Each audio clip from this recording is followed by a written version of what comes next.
cet atelier, l'idée c'est que je m'appelle Clémence Monod, voilà, je travaille à Végépolis Valley. Donc on est un pôle de compétitivité sur la filière du végétal. On accompagne des acteurs, notamment sur les sujets fertilisants, biostimulants, amendements. Et voilà, c'est dans ce cadre aujourd'hui qu'on va parler du biochar sur les usages en agriculture, avec 4 intervenants qui vont parler d'essais qu'ils ont pu mener, donc d'essais agricoles. Donc on va avoir en premier lieu Domenico Morabito de l'Université d'Orléans, qui est enseignant-chercheur. Ensuite, je pense Mariana Morera de la Chambre d'agriculture de Bretagne. Après Maud Trajan de l'Astrédor, Pays de la Loire. Et David Houben de Unilassal, aussi chercheur. Voilà, donc c'est parti pour Domenico pour commencer. Merci. Pour avancer, c'est là. Et pour revenir en arrière, c'est là. Non, c'est là. Ok. Voilà. Je préfère là, en fait. Ce sera plus pratique. Bien, bonjour. Donc, je vais vous parler d'utilisation de biochar pour le phytomanagement de sols impropres à la culture. Alors, c'est bizarre de commencer l'agriculture par des sols impropres, mais on voit ce qui peut être gagné. Et pour diminuer notre empreinte carbone. Donc en fait, je suis enseignant-chercheur à l'Université d'Orléans. Mon équipe est une unité sous contrat avec l'INRAE et mon groupe s'appelle Phytomanagement et éco-restauration des milieux fortement anthropisés. Et maintenant, ça fait 8 ans qu'on travaille sur les biochars et leur application sur sites pollués.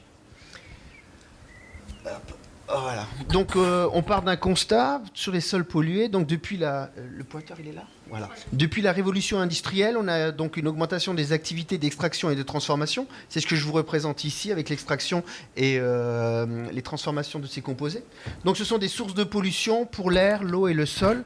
Et les conséquences en fait, c'est une pollution des zones à proximité des sites industriels et notamment indirectement, notamment l'élévation de température. Donc on se retrouve avec des problèmes environnementaux et de santé, donc il faut absolument mettre en place des systèmes, des techniques de remédiation. Alors là c'est juste un constat, c'est juste pour reprendre et vous remontrer, hop, il va falloir que je comprenne, voilà, juste pour montrer donc l'augmentation des concentrations en CO2 dans l'atmosphère, mais pas que, parce qu'en fait ça c'est des équivalents émissions de CO2, mais on se retrouve donc depuis 1850 à une augmentation de ces teneurs en CO2. Pourquoi j'ai ça comme ça là ? Et on se retrouve alors avec des polluants qu'on retrouve à la fois dans les sols et dans les nappes phréatiques, notamment les métaux lourds. Donc 2 problèmes, l'augmentation des polluants dans l'air, notamment le CO2, l'effet de serre, et autre chose également, la pollution dans les sols. Donc pour réduire l'impact de ces polluants, on a des techniques qui sont des techniques physico-chimiques. Alors, je ne vais pas en parler aujourd'hui. Je vais plutôt m'intéresser aux techniques fondées sur la nature, notamment la phytoremédiation, la phytostabilisation, entre autres. Donc, on va utiliser des végétaux. Alors, pendant longtemps, l'idée, c'était d'utiliser des végétaux pour extraire les polluants. D'accord ? Or, maintenant, c'est moins en moins le cas parce qu'en fait, on va se retrouver avec une pollution qu'on déplace vers des végétaux et ce n'est pas les meilleures des solutions. Si on reprend là sur cette image, donc on a un système, je vous représente ici un sol pollué. En règle générale, on travaille sur des sols où on a des concentrations en plomb qui sont élevées, entre 5 et 20 grammes, 30 grammes de plomb par kilo de sol, et des concentrations en arsenic qui voisinent les 0,5 à 2,5 grammes, et d'autres métaux également. Donc on a ce type de situation, donc des polluants qui vont se retrouver par lessivage dans les eaux souterraines, mais également qui vont être déplacés à proximité ou plus loin d'ailleurs. Pour vous dire, sur des sites, on se retrouve avec des pollutions qu'on retrouve même à plusieurs dizaines de kilomètres plus loin. Donc l'idée, c'est de végétaliser ces sites, c'est-à-dire se débrouiller pour développer un système végétal au-dessus, qui va d'une part stabiliser, on l'espère, par les composés qui sont libérés par le système racinaire dans le sol, mais également faire un frein à une barrière ici au vent. Sauf que bien souvent, on est dans des sols qui sont d'un point de vue agronomique très pauvres, et d'autre part avec des concentrations élevées. Donc impossible de développer des végétaux dessus. Alors pourquoi utiliser le biochar ? Alors je vais reprendre un peu ce qui a été dit tout à l'heure. Oui, pour ses capacités, sa forte capacité d'échange cationique, notamment il est chargé négativement, il peut charger des composés chargés de façon opposée. Il a un pH basique, alors ça c'est important. Alors si le sol est déjà à neutralité ou fortement tamponné, il ne va pas avoir d'effet. Mais par contre sur les sites pollués, en règle générale, on a un pH qui est très faible et ça permet de le remonter. On a une forte capacité de rétention en eau. Alors ça, c'est intéressant. Sauf qu'en tant que tel, dans un terreau, ça ne va pas apporter grand-chose. Hein. Ça ne va pas bouger la capacité de rétention du terreau en tant que tel. Il a une faible densité. Il a une forte surface spécifique. Les biochars qu'on utilise, quand c'est une biomasse ligneuse, ça peut aller jusqu'à 200, 300. Et dans certains cas, s'il y a eu un retraitement, une modification, on peut aller jusqu'à 500 à 600 mètres carrés pour un seul gramme. Donc, ce qui veut dire que ça fait une forte capacité d'échange. Ça favorise le développement des micro-organismes. Et bien sûr, cette forte teneur en carbone. Alors, je dirais pas jusqu'à 90%. Hein. On est plutôt entre des 60, 80 grand maximum. Mais en fait, en effet, oui, c'est fortement riche en carbone. Donc ça, c'est juste pour vous montrer une photo en microscopie de biochar. Vous avez ici un biochar classique, d'accord ? Et là, c'est le même biochar on a fait des tests de sorption, c'est-à-dire qu'on l'a en laboratoire, on l'a mis au contact de solutions de plomb, en l'occurrence à 1 gramme par litre. Et comme vous pouvez le voir ici, c'est pour juste vous montrer les capacités de sorption de ces composés. Ici, je le montre pour le plomb, mais on l'a fait aussi pour le cadmium, on l'a fait pour l'arsenic, on l'a fait pour le zinc.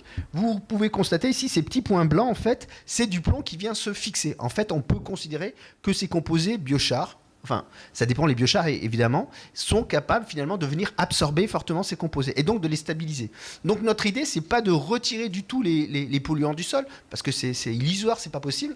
L'idée, c'est de les stabiliser, les absorber sur ces biochars pour permettre le développement de végétaux. Là, vous avez la même chose pour le zinc. On voit ici ces structures, ici, en fait, c'est du zinc. Alors, et là, c'est différents types de biochars qu'on a utilisés. Alors, là, c'est pour faire une sorte de digest sur ce qu'on a fait depuis maintenant 8 années sur les biochars. C'est un travail qu'on a développé avec un partenaire, la Carbonnerie. Donc, on a testé différents types de biochars. On a testé une 50aine, différentes biomasses possibles, bois dur, bois tendre, résineux. On a montré que le biochar le plus efficace, c'était le biochar issu de bois dur.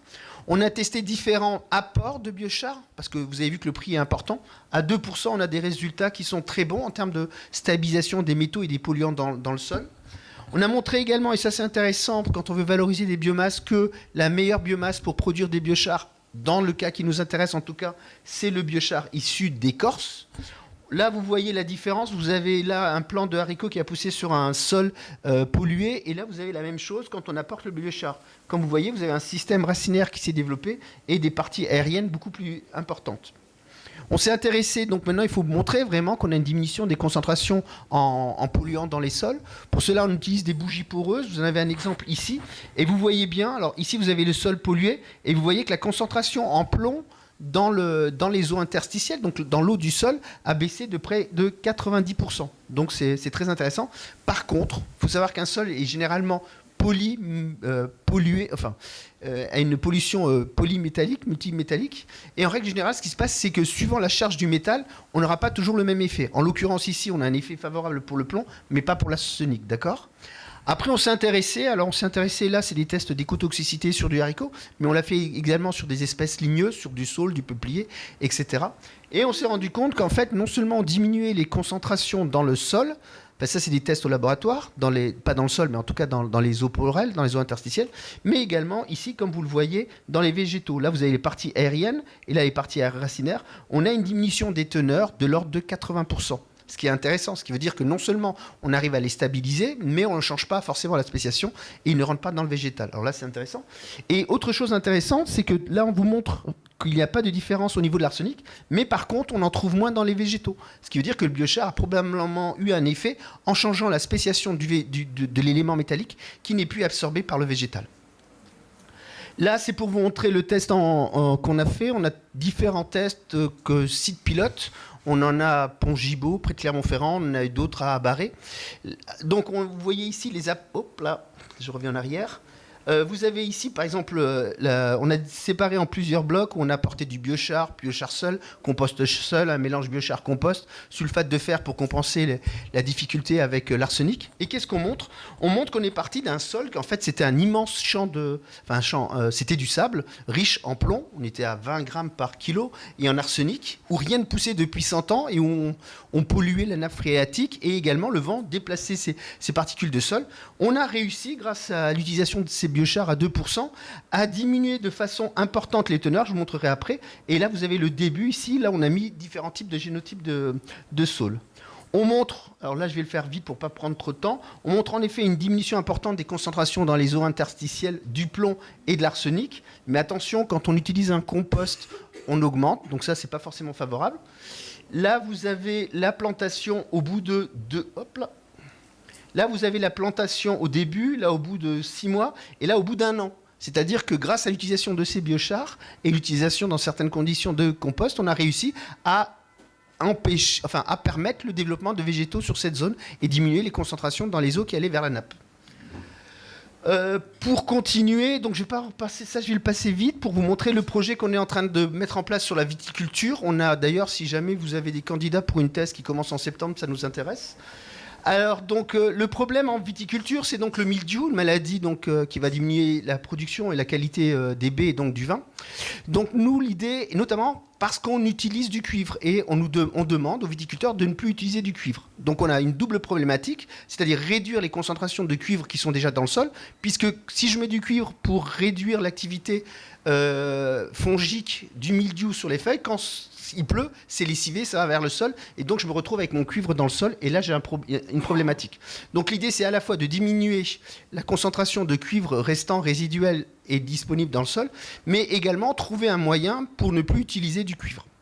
Alors pour cela, je vais aller plus vite, je saute. Donc notre objectif, c'est d'utiliser des sous-produits, des coproduits de la viticulture, en l'occurrence ici les sarments, le marc de raisin et le pépin, qu'on transforme et on récupère, c'est une collaboration avec Florentaise, on récupère les biochars et on récupère également les bio-huiles. Ces biochars vont être incorporés dans le sol pour limiter la disponibilité en cuivre et favoriser le développement des activités microbiennes. Et ces bio-huiles ici, on va les caractériser, les séparer et les utiliser pour les pulvériser sur la viticulture, sur la vigne, pour éviter l'activité du mildiou. Donc on va essayer de trouver deux choses, à la fois diminuer le cuivre qui empêche les activités microbiennes dans le sol et la libération d'autres éléments favorables à la viticulture, et utiliser les bio-huiles, les séparer, les caractériser et les tester pour voir s'ils ont des activités anti-cryptogamiques. Ça, c'est le partenariat. Alors, on a un partenariat INRAE, CNRS, Université d'Orléans, Université de Tours, l'Institut français pour la vigne. On travaille également avec Florentaise et on a des soutiens VG-Police, France Water Team, Midi et Vinopol.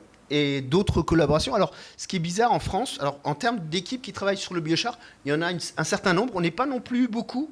Hein, si on est 4 ou 5 et grosse équipe, c'est déjà pas mal. Mais je collabore beaucoup. En fait, à l'étranger, on collabore avec 2 universités en Italie, l'Université del Molise et l'Université dell'Insubria, 2 universités au Maroc, à Gand, République tchèque. Et maintenant, on a un nouveau projet avec la Serbie sur la transformation de noyaux de prunes en biochar. Et voilà, pour finir, ça c'est mon groupe, le groupe avec qui je travaille. Et ça, depuis maintenant 8 ans, on a une 50aine d'articles en lien avec le biochar et 4 chapitres de livres sur justement les applications du biochar en sol agricole, essentiellement sol pollué. Et maintenant, de plus en plus, on travaille sur sol, fuite d'azote, etc. Merci.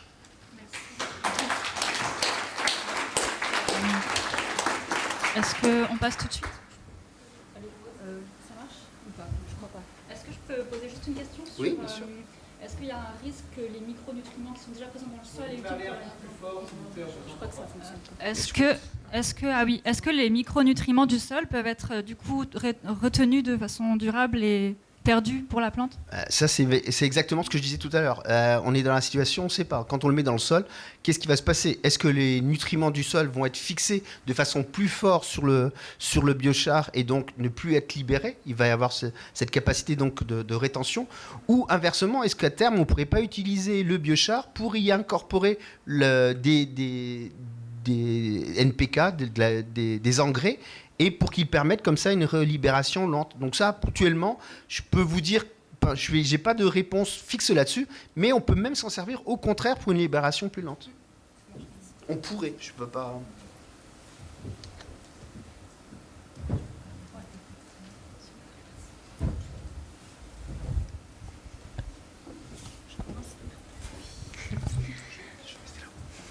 Bonjour à tous. Moi, c'est Mariana Moreira de la Chambre d'agriculture de Bretagne.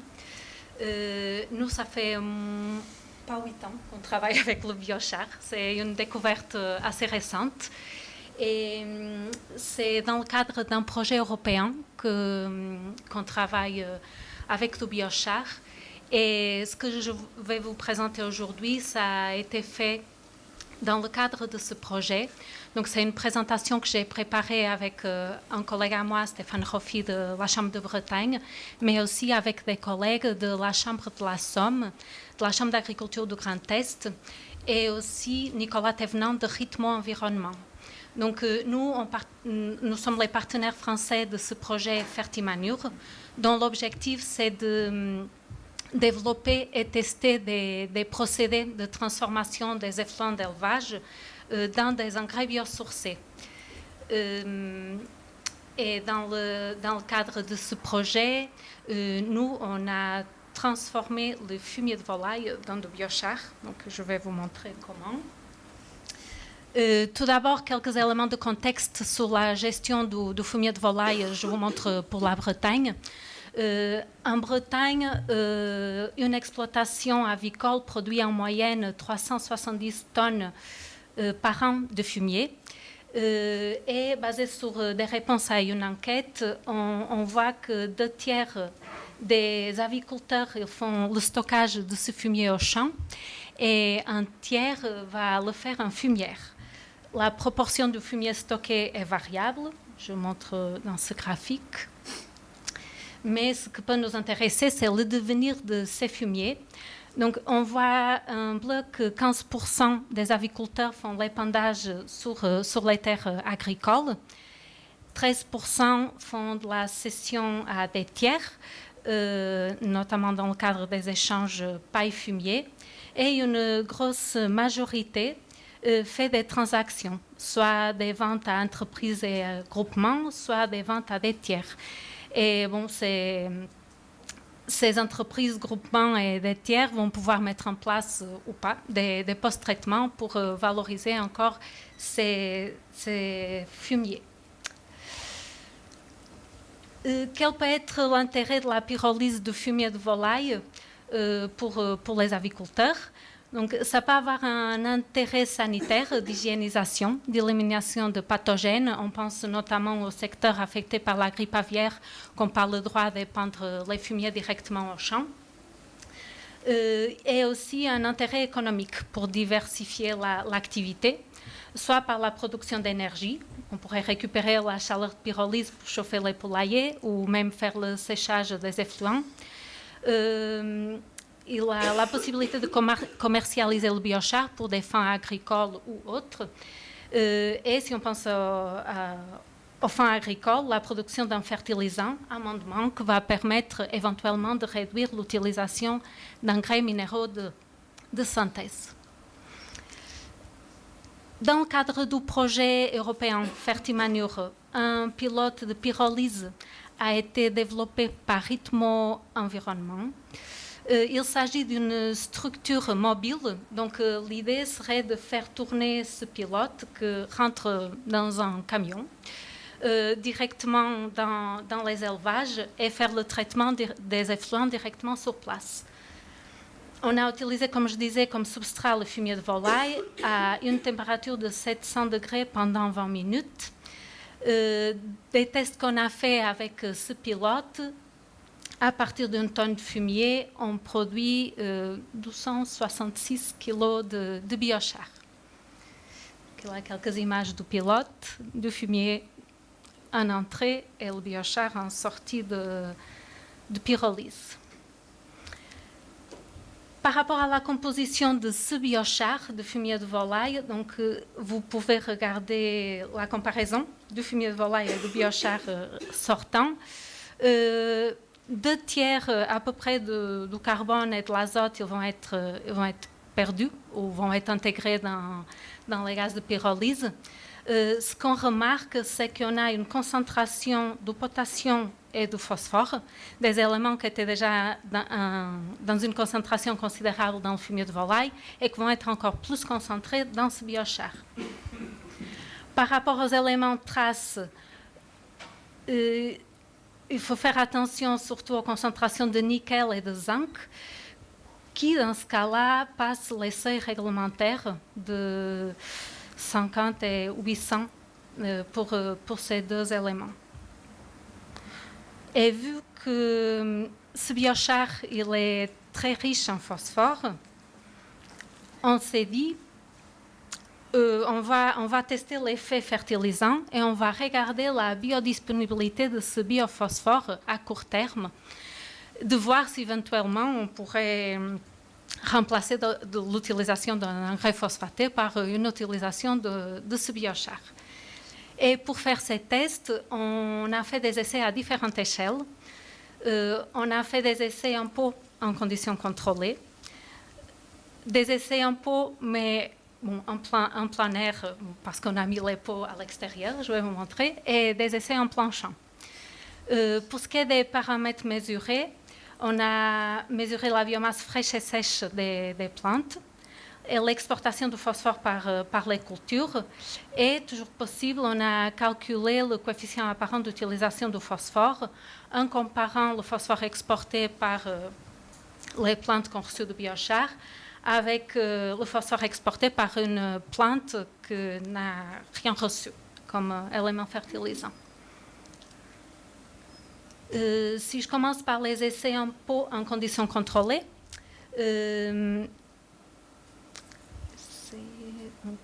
ils ont été faits sur des pots de 2,3 litres avec du Raikra italien. Et il y a deux types de doses qui ont été testées. Un biochar a une dose fertilisante qui a apporté 1200 kg de phosphore par hectare, comparé à un superphosphate triple, donc un engrais minéral phosphaté, et un biochar apportait une dose qu'on a appelée amendante à 400 kg de phosphore par hectare, comparé aussi à une même dose de phosphore équivalente pour du superphosphate triple. Si on regarde, cet essai a duré 14 semaines et il a été possible de faire 4 coupes du Raikra. Dans ce graphique-là, on présente la biomasse totale pour ces 4 coupes. Et on peut voir que pour l'apport fertilisante, donc ici c'est notre biochar à la dose fertilisante, on a quand même obtenu plus de biomasse que l'engrais minéral et que notre contrôle. Par contre, ce n'était pas le cas quand on a apporté la dose plus élevée. Donc le biochar, il est là, et l'engrais minéral, il a des biomasses plus élevées. Difficile à expliquer. Si on regarde les exportations par la plante, on voit, désolé, c'est un peu petit. Ici, c'est le témoin. Ici, c'est le biochar. Et ici, c'est l'engrais minéral pour la dose fertilisante. Donc, le biochar avec moins d'exportation de phosphore. Et pareil pour la dose amendante. Par contre, si on regarde coupe par coupe l'azote exporté, on a fait le calcul de combien de phosphore a été exporté tout au début, dans les 2 premières coupes, et dans les deux premières et dans les 2 dernières. Et on voit que le biochar, les exportations pour la dose fertilisée, elles ont lieu surtout dans les 2 dernières coupes. Donc ça, c'est une petite différence par rapport aux autres traitements. On ne sait pas trop expliquer. Est-ce que le phosphore il va être disponible un peu plus tard? Quel a été l'effet de cette modalité? Mais on reste sur des coefficients d'apparent d'utilisation, en tout cas très, très faibles. Pour une transition vers les essais en plein champ, on a fait des essais en pot, pas dans des conditions contrôlées, on a juste contrôlé l'humidité des pots, mais on les a laissés à l'air libre. Donc des pots avec des capacités beaucoup plus élevées, de 15 litres, avec du Raikra aussi. L'essai a duré 68 jours et on a pu faire 3 coupes. Et ici, on a comparé 2 doses de biochar à 40 et à 80 kg de phosphore par hectare et 2 doses de fumier de volaille qui a été utilisé pour produire ce biochar. Quand on a regardé la biomasse sèche cumulée dans ce graphique, on voit que le biochar à 40, donc ici en orange, il a une biomasse un peu plus élevée, mais ce n'était pas le cas pour la dose de biochar à 80. Donc on a du mal à expliquer ces résultats. Et le problème, c'est surtout que notre contrôle sans fertilisation, il est dans le même niveau de production de biomasse. Donc c'est pas très réussi, en tout cas. Et en plus, on a des très faibles rendements d'RGI. Et on pense qu'on a d'autres problèmes. C'était éventuellement l'azote qui a été le facteur limitant dans cet essai. Mais si on regarde les exportations, le biochar apporté à la dose plus élevée a quand même des exportations plus élevées, mais ça ne s'est pas traduit dans une capacité apparente d'utilisation plus élevée. Donc on reste encore sur des valeurs assez faibles et malheureusement pour cet essai, il nous manque une comparaison avec un engrais minéral apporté aux mêmes doses. Pour ce qui est des essais au champ, ils ont été réalisés en pommes de terre, betteraves et choux choucroute dans la Somme et dans le Grand Est. Pour l'essai pommes de terre, vous regardez ici le rendement. Donc, pas de différence. En bleu, c'est tout ce qui est engrais minéral phosphaté. En orange, tout ce qui est des biochars à différentes doses. Tout pareil également avec le témoin qui n'a rien reçu. Donc là, encore une fois, les données de cet essai sont difficilement exploitables. Et pareil pour le phosphore exporté, il n'y a pas eu de différence entre modalités. Pour ce qui est de l'essai betterave, dans la Marne, ici c'est le témoin zéro phosphore. Là, un apport d'engrais phosphaté minéral et ici un biochar à 2 tonnes par hectare, un biochar à 5 tonnes par hectare. On pourrait penser qu'il a une tendance pour un rendement racinaire plus élevé dans les modalités qui ont reçu le biochar, mais non, il n'y a pas de différence statistique significative. Par contre, le phosphore exporté par les racines sont des analyses qui sont encore en cours, qui pourront éventuellement donner plus de pistes.